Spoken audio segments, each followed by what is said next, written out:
Hello everyone, my name is Devashish Padhi, faculty, Chikati Mahavidyalaya. In the last class, we have already discussed about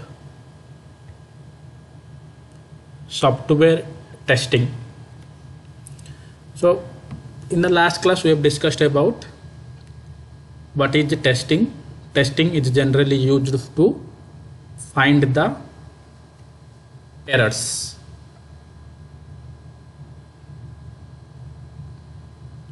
Next,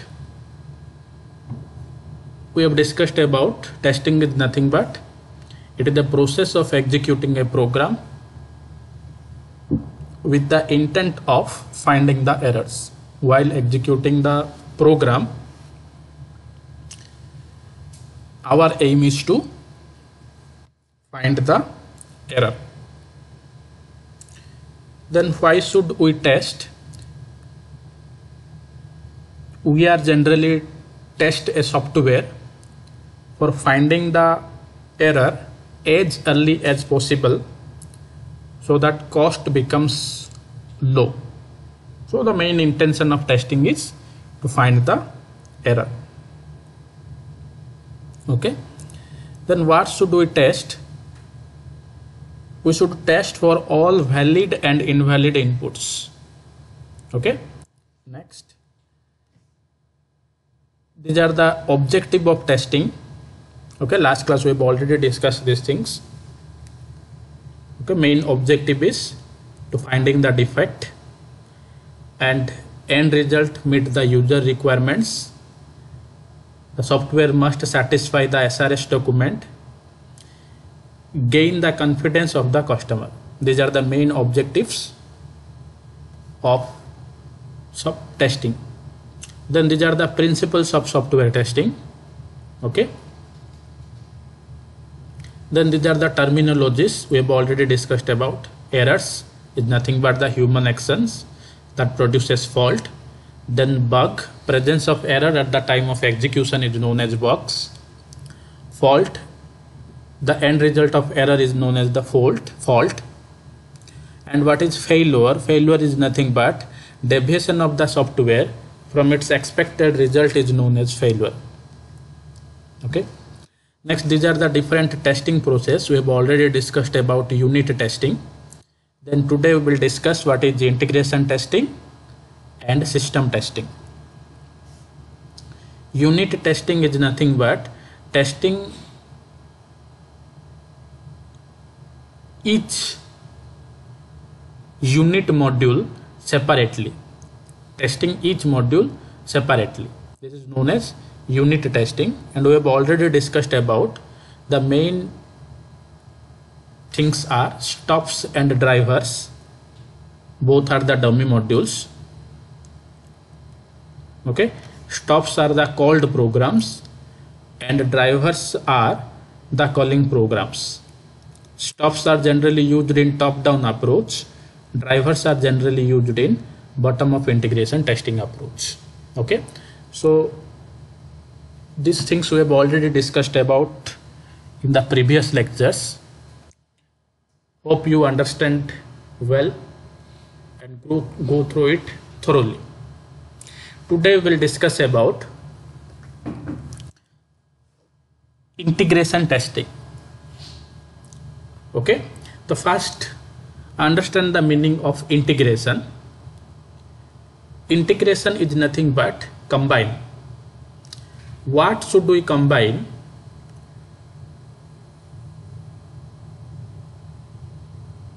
The unit module that are tested in the unit testing that can be combined in the integration testing. Again, I am telling what I can integrate. I can integrate the modules which are unit tested in the unit testing phase. That means each module can be separately unit tested in the unit testing phase. All the modules can be combined and tested as a single unit is known as integration testing. Okay, integration testing is the phase in software testing in which individual software modules are combined and tested as a group. What I have already told you, in case of integration testing, individual software modules are combined and tested as a group. It occurs after unit testing. After unit testing, integration testing will be due, and before system testing, integration testing will be due. That means integration testing can be occurred after unit testing is successful and before the system testing. We will discuss system testing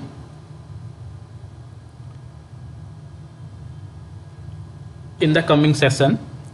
So what is integration? Integration means combining each and combining unit module and tested a single unit as a group. That is known as integration testing. Integration testing takes as its input modules that have been unit tested. Those modules have been unit tested that can be integrated. Groups them in a larger aggregates. Okay, we can group all the modules. Applies test defined in an integration test plan to those aggregates and delivers as its output the integrated system ready for the system testing. After integration and testing will be done, that can be delivered for system testing phase. Okay, so after integration testing we will do system testing.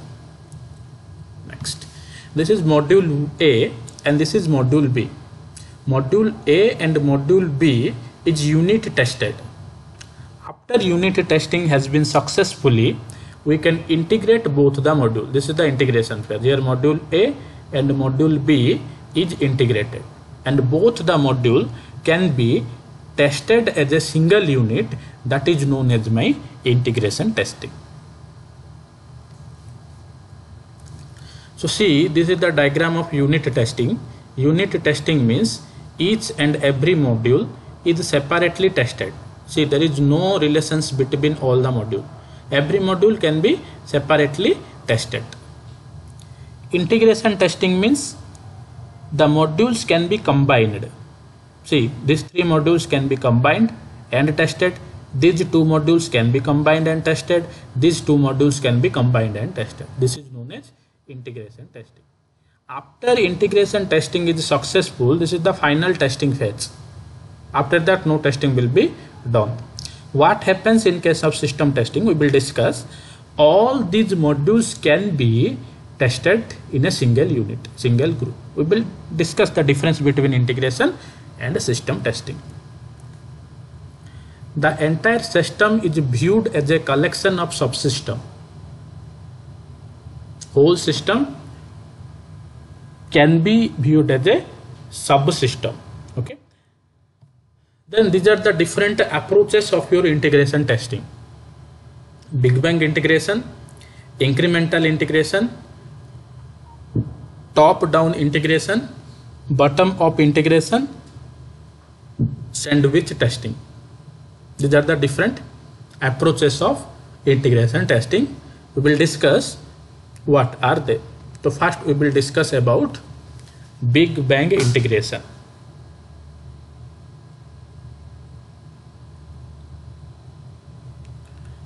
What is big bang integration? Now in case of big bang integration, all the components of the system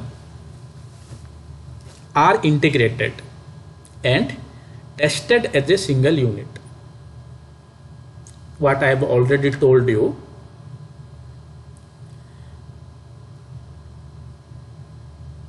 in a system it is divided into small units. These small units are unit tested. After unit testing, all are combined and tested for as a single unit, tested as a single unit. Instead of integrating component, by component and testing, this approach waits till all components arrive and one round of integration testing is done. Okay, what happens here? Now in case of integration testing, it will wait until all the component will be arrived.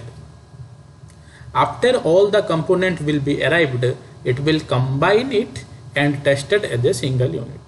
Okay, instead of testing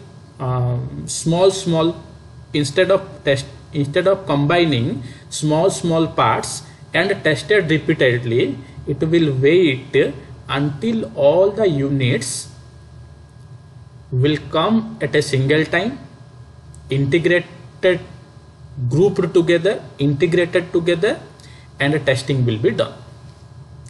Then it reduces the testing effort and removes duplication in testing. If there is some duplication modules are present, that can be removed here. This is the big bang approach. Okay, this is the diagrammatic view of big bang approach. Okay, all the modules can be combined and tested as a single unit. Okay, first test A, then test B, then test C, then D, combined A, B, C, D, then test E, then test F, then test B. That means A, B, C, D, E, F, G. These are the different units, separate units. It is a separate unit, it is a separate unit, it is a separate unit, it is a separate unit, it is a separate unit, it is a separate unit, it is a separate unit. All these are combined and tested. Test A unit with B, C, D. Okay, then B with E and F, then D with G, combined and tested. Okay, combined, all these units are combined and tested. Test A, B, C, D, E, F, G as a single module. This is known as my big bang approach.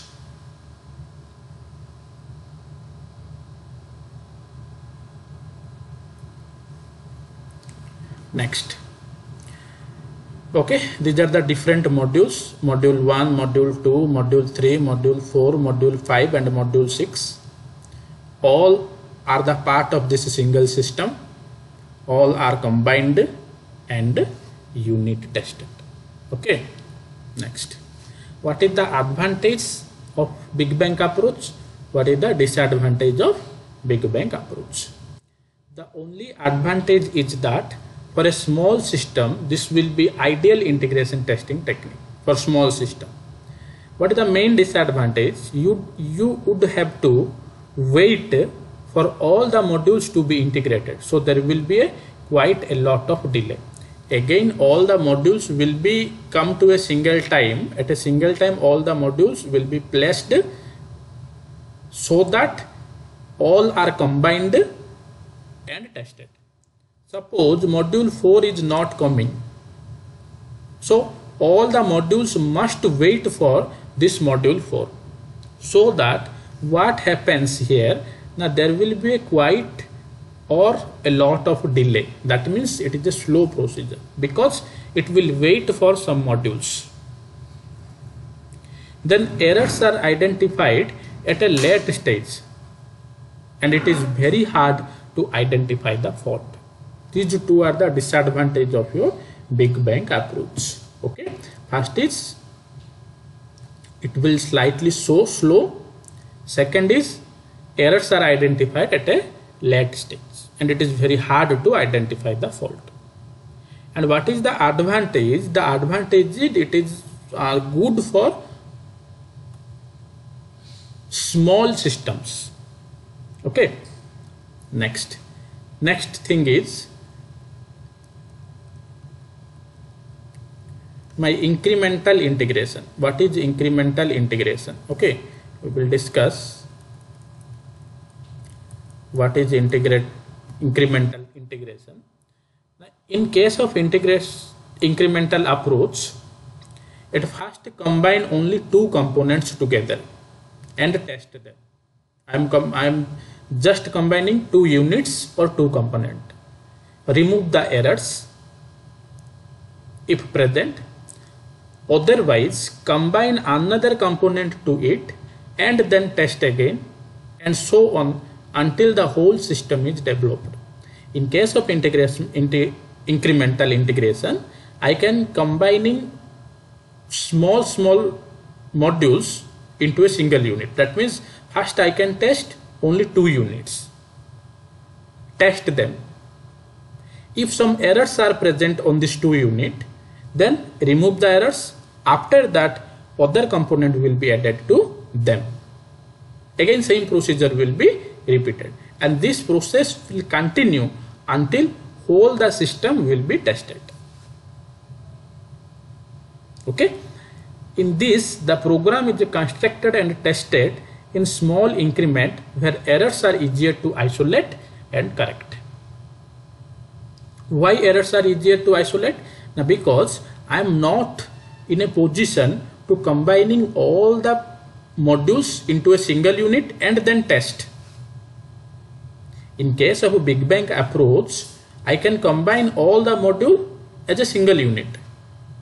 I can integrate all the modules. I can combine all the modules.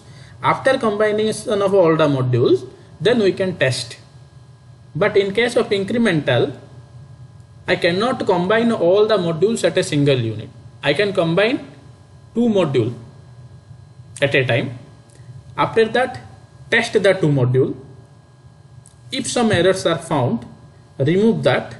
After removal of errors, add some other modules so that errors are easier to find. So see, here only two modules are there, A and B. After testing these two modules, I can combine another module C. After testing these three modules and finding the errors, I am combining another module D. Okay, stepwise manner we can combining one module with the previous one. Next one is top-down testing strategy. What is top-down testing? Now, in case of top-down testing, first test the top layer, then combine all the subsystems that are below it. Do this procedure until all the modules will be combined and tested. And here, in case of top-down testing, stops are needed. In case of top-down testing, first test the top level modules. After testing the top level modules, test the next lower level, next lower level. This procedure will be continued until all the modules will be tested. Okay. So first A will be tested. After that B, C, D will be tested. After that E, F will be tested. Then G will be tested from top to bottom, top down. Okay. First test A. Okay. Then come up with A, B, C, D will be tested. Okay. Next level. After that, with A, B, C, D, E, F, G will be tested. Okay. Already A, B, C, D will be tested here, but it will be combined to E, F, G, and testing will be done. So top-down integration testing is again divided into two parts: breadth first integration, depth first integration. Breadth first integration means breadth wise, B, C, D, E, F, G. Okay. Depth first integration means depth wise, B, E, F, C, D, G. Okay. This is known as depth first. Breadth first integration means this would integrate all components on a major control path of the structure. Depth first integration means this incorporates all components directly, subordinate at each level, moving across the structure horizontally. Okay. And what is the advantage of this top-down approach? Now, if the prototype is released then most of the main functionality will be already working. What is the disadvantage? Basic functionality is tested at the end of the cycle. Basic functionality will be always present at the bottom part, and that can be tested at the end. If this is known as basic parts, E, F, G. This is the basic part. Top down means it will be tested at the last. This is the main disadvantage. Next one is known as bottom up testing strategy. From the name, we will imagine what happens here. Now first, lowermost layer will be tested. After that, next level. After that, next level. That means bottom up means bottom to top, low to up. Top down means top to bottom, high to low. This is the difference only. The subsystem in the lowest layer of the call hierarchy are tested individually. Then the next subsystem are tested that call the previously tested subsystems. This is repeated until all subsystems are included. Drivers are here needed. In the top-down approach, stops are needed, but in the bottom-up approach, drivers are needed. We have already discussed about stops and drivers in the previous class. As integration moves upward, the need for separate test drivers is lesser because less number of modules are present there. Okay, so see, first E will be tested, next F will be tested, next C will be tested, next G will be tested, next these are combined B, E, F, next D is combined to G. Okay, then all the modules are combined with A. Then what is the advantage and disadvantage? The advantage is that with this method you would be able to maintain code more easily, and there is more clear structure of how to do things. Okay, we will maintain the code easily in case of bottom up approach. The disadvantage is that when releasing a prototype, you cannot see a working prototype until nearly all the program has been completed. So that may take a long time before this happens, because it can test from bottom to top. So it will require some time to see the working of a prototype.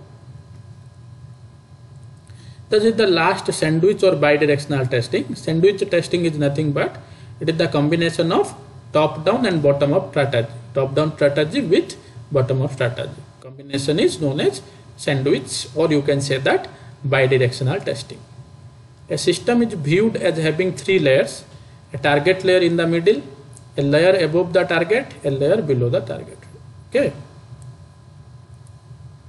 Test A, E, above and below. First top, then bottom. Combination: first top A module, then bottom E module, then bottom F module, because it is same level. Okay, E and F are at the same level. Then G. Then combine test. Then combine A with B, C, D. Then combine B with E, F. Then combine D and G. After that, all the modules will be combined. Okay. Next, it is performed initially with the use of stops and driver. In case of top-down approach, in case of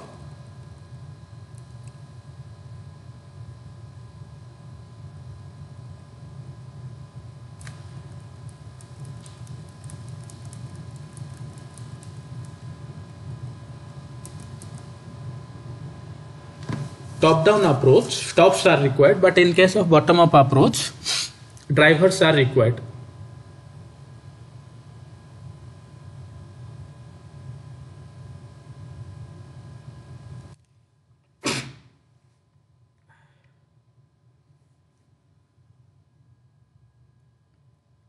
Drivers are used to provide upstream connectivity, while stops are provided for downstream connectivity. Drivers are for upstream, stops are for downstream. Driver is a function which redirects the request to some other component. Stops simulate the behavior of a missing component. After testing the functionality of the integrated component, stops and drivers are discarded. After testing, both the stops and drivers are discarded.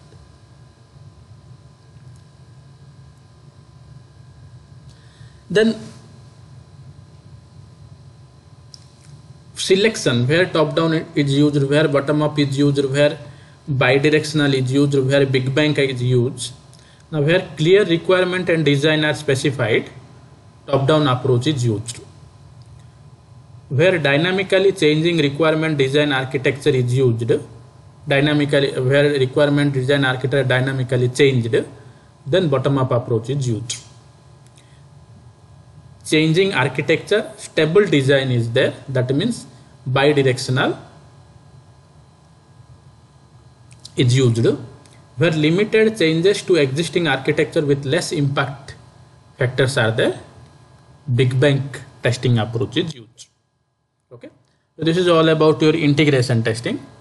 Next thing is system testing.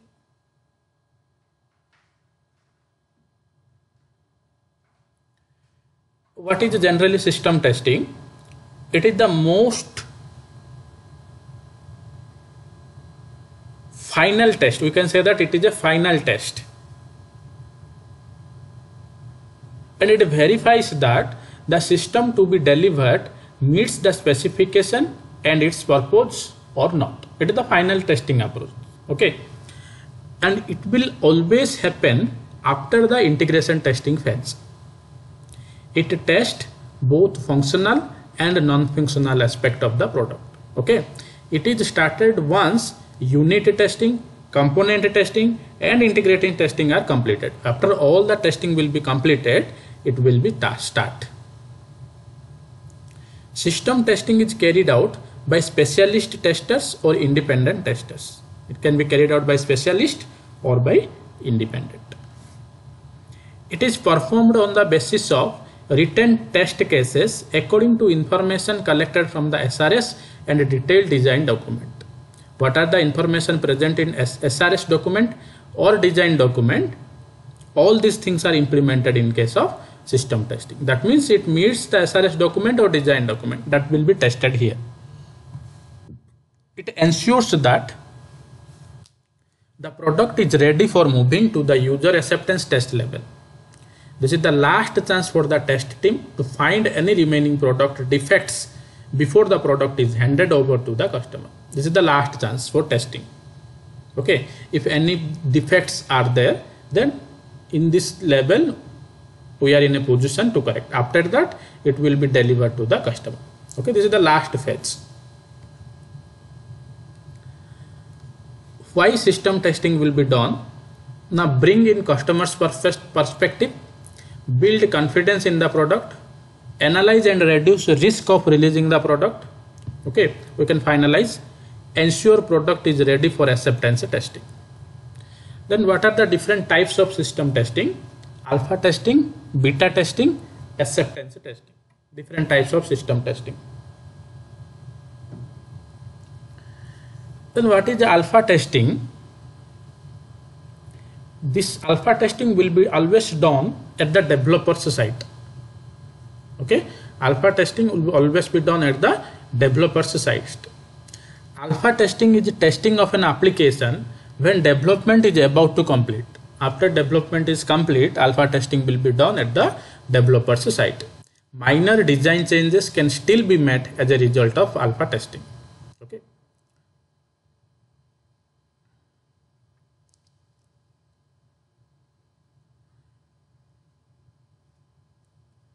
Then beta testing will be done at the customer side. It is a system testing performed by a selected group of friendly customers. Alpha testing will be done at the developer side, but beta testing will be done at customer side. Okay. Then this is the difference. It is developer side and it is the customer side. It is conducted in a controlled environment with developer. Okay, it is conducted in an environment that cannot be controlled by the developer. Here the control is on the hand of developer. Here the control is not on the hand of developer. Okay, during alpha testing, developers record errors and usage problems. During beta testing, customer records all the problems and submit report to the developer for modification at regular interval. That means beta testing will be done at the customer side, and all the reports and problems will be submitted to the developer at regular interval of time. This is the difference between my alpha testing and beta testing. Then the last one is acceptance testing. It is a type of testing carried out in order to verify if the product is developed as per the standard and specifies criteria and meets all the requirements specified by the customer. What the customer wants, that will be there or not, it will, in this level it will be tested. Thus, acceptance testing is the system testing to determine whether to accept or reject the delivery of the system. Here it is decided that whether I can accept the product or I can reject the product. What is the goal? Now, to establish confidence in the system. Acceptance testing is the most often focused on a validation type of testing.